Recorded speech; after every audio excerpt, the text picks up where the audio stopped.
And today in my this video, I'm gonna show you how you can solve Play Store problem in your device Oppo A1 Pro. In this video, I'll tell you few tips and tricks that you can use to fix it.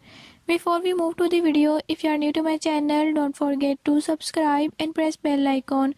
Watch complete video and learn how you can do it. Let's